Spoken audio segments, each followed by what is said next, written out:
Assalamualaikum warahmatullahi wabarakatuh. Nama saya Ismiatul Hasanah, Prodi Komunikasi Penyiaran dan Islam, semester 6, kelas KPIA.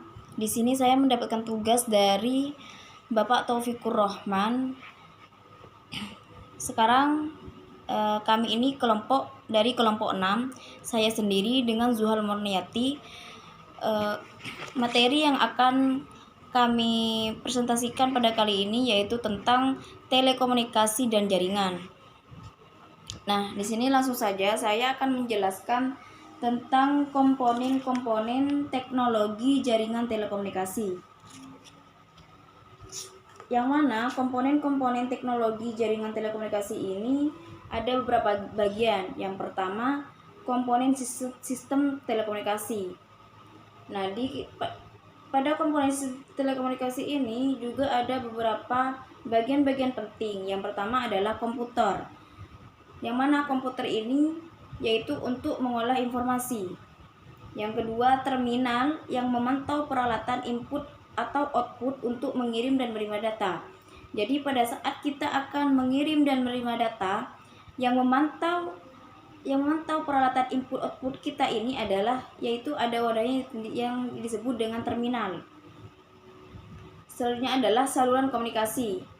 Bagaimana mungkin kita akan mengirimkan data dan menerima data jika tidak ada saluran komunikasinya? Maka kita membutuhkan saluran komunikasi di sini. Saluran komunikasi ini bisa melalui saluran komunikasi kabel, telepon, dan udara. Saya ambil satu contoh saja saluran komunikasi melalui kabel. Nah, di mana pada saat kita akan mengirimkan data dari komputer satu kepada komputer yang lain, maka kita akan membutuhkan saluran komunikasi yang berupa kabel. Selanjutnya adalah pengolah komunikasi. Yang mana pengolah komunikasi ini adalah yang membantu mengirimkan dan menerima data. Jadi yang membantu mengirim dan menerima data ini di sini ada beberapa contoh. Yang pertama adalah modem, controller, multiplexer, dan phone and processor. Nah, saya di sini mengambil contohnya saja, mengambil contoh yang pada umumnya kalian lakukan atau kalian sudah sering menggunakan benda tersebut. Yang pertama itu adalah modem. Pada saat kita akan mengirim data, maka kita juga bisa menggunakan modem. Dan bisa juga yang lebih umum lagi, kita juga bisa menggunakan flash disk atau Bluetooth atau ShareIt. Sekarang itu sudah banyak yang menggunakan ShareIt karena lebih mudah dan lebih cepat untuk mengirimkan data. Selanjutnya adalah software komunikasi, yang mana software komunikasi ini adalah yang mengontrol aktivitas input atau output dan mengolah fungsi lainnya dalam jaringan komunikasi. Jadi software komunikasi ini adalah yang mengontrol aktivitas input atau output dan juga mengolah fungsi-fungsi lainnya yang ada pada jaringan komunikasi. Nah, selanjutnya ini adalah fungsi sistem telekomunikasi. Jadi, fungsi sistem telekomunikasi ini adalah untuk mengirim dan menerima data dari satu lokasi ke lokasi yang lain. Bisa digarisbawahi, saya ulangi kembali. Jadi, fungsi sistem telekomunikasi ini adalah untuk mengirim dan menerima data dari satu lokasi ke lokasi yang lainnya. Selanjutnya adalah protokol, yang mana protokol ini adalah sekumpulan aturan dan prosedur yang mengatur transmisi data antar dua terminal dalam satu sistem jaringan. Di sini saya akan memberikan penjelasan secara terperinci dari protokol. Jadi, jaringan telekomunikasi bisa berjalan bila memiliki hardware dan software yang sesuai. Sehingga, jika memiliki hardware dan software yang sesuai, bisa bekerja sama untuk mengirimkan informasi. Misalkan dari laptop satunya ke laptop yang satunya itu beda hardware dan softwarenya, maka jaringan telekomunikasi yang ada di dua laptop tersebut tidak berjalan dengan baik. Nah, di sini juga agar komponen sistem jaringan yang berbeda dapat berhubungan satu sama lain, maka perlu adanya aturan-aturan. Jadi di sini yang disebut dengan protokol ini adalah aturan-aturan yang bisa disepakati bersama untuk menjembatani perbedaan-perbedaan yang ada. Selanjutnya, jenis-jenis sinyal. Nah, informasi ini bergerak melalui sistem telekomunikasi dalam bentuk sinyal. Sinyal apa? Yaitu sinyal elektromagnetik. Nah, sinyal elektromagnetik ini ada dua macam. Yang pertama ada sinyal analog dan yang kedua adalah sinyal digital. Nah, di sini selanjutnya ada jenis-jenis saluran telekomunikasi. Saluran dapat menggunakan berbagai macam media telekomunikasi seperti kabel listrik biasa, kabel koksikal, serat optik, gelombang mikro, terestrial, microwave, satelit, dan transmisi jarak jauh. Nah, jenis-jenis saluran telekomunikasi ini sangat banyak sekali. Misalkan dulu kita itu menggunakan televisi itu kan menggunakan jaringan kabel. Terus radio juga menggunakan sinyal yang bergelombang, yang tadi sinyal analog. Itu ya contoh-contohnya. Nah, selanjutnya di sini saya karakteristik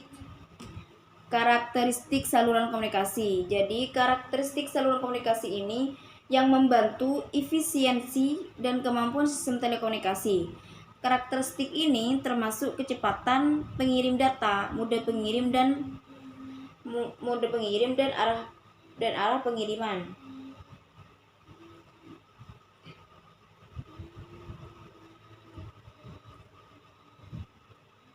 Selanjutnya adalah pemroses komunikasi. Nah, pemroses komunikasi ini di sini contohnya juga ada, salah satunya adalah modem. Yang mana di sini modem itu penerima dan dalam satu jaringan telekomunikasi. Modem ini bisa melakukan pengiriman dan penerimaan data dalam satu jaringan telekomunikasi.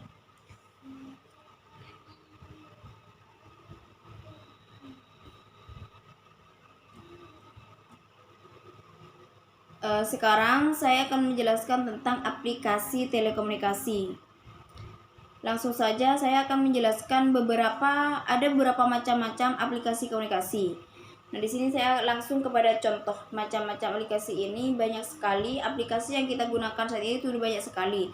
Contohnya saya sekarang menggunakan aplikasi YouTube. Nah, sangat mudah sekali kenapa? Karena kita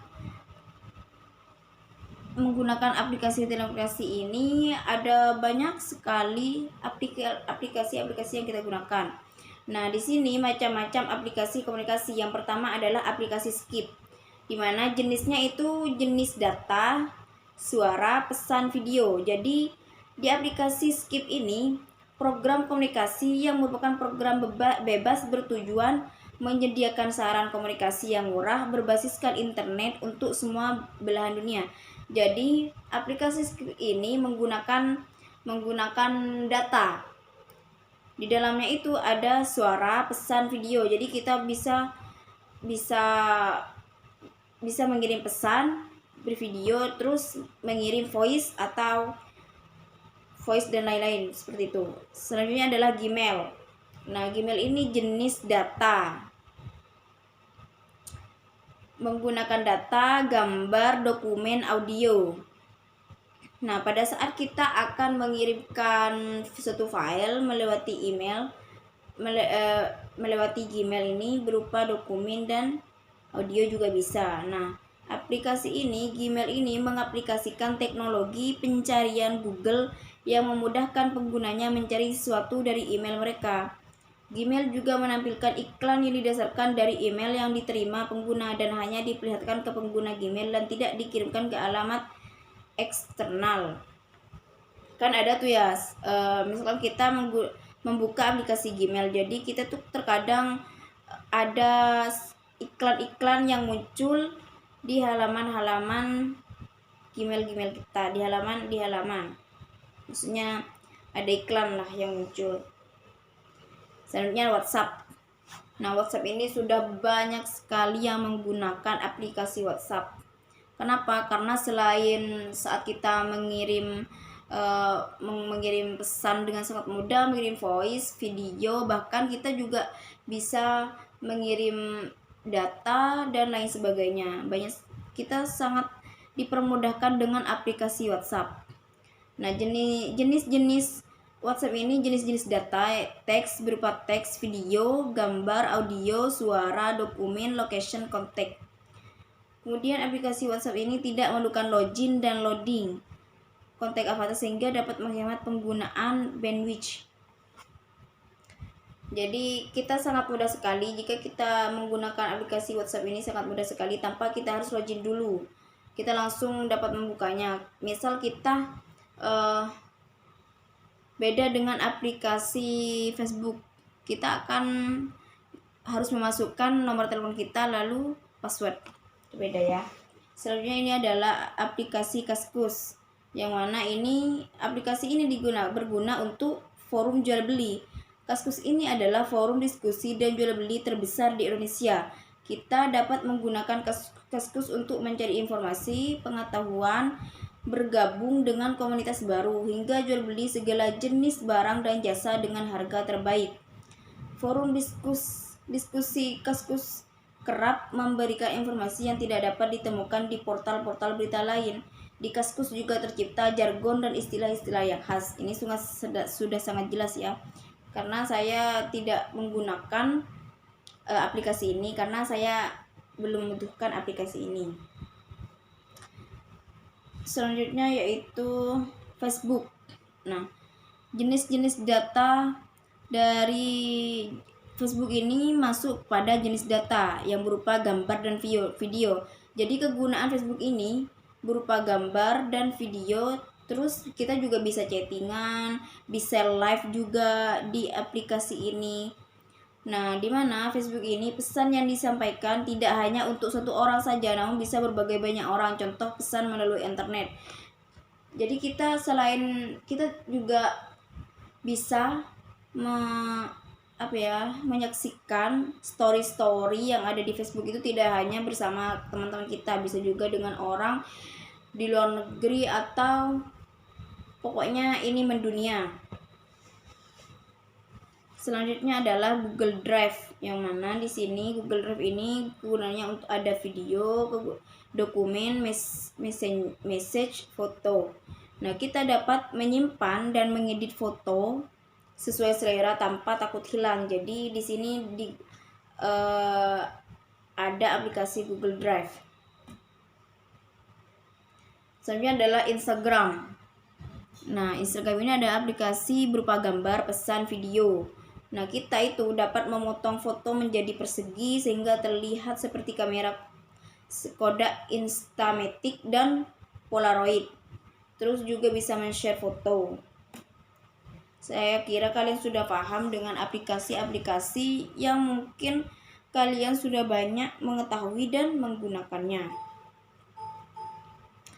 Nah,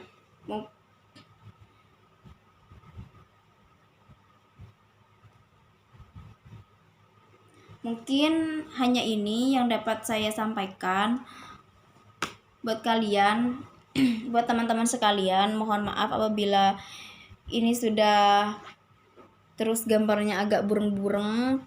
Selain itu saya penjelasannya kurang efektif atau kalian tidak memahami dari penjelasan saya pribadi.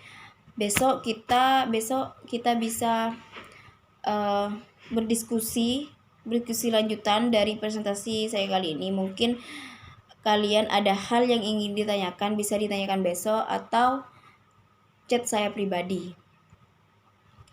Mohon maaf yang sebesar-besarnya.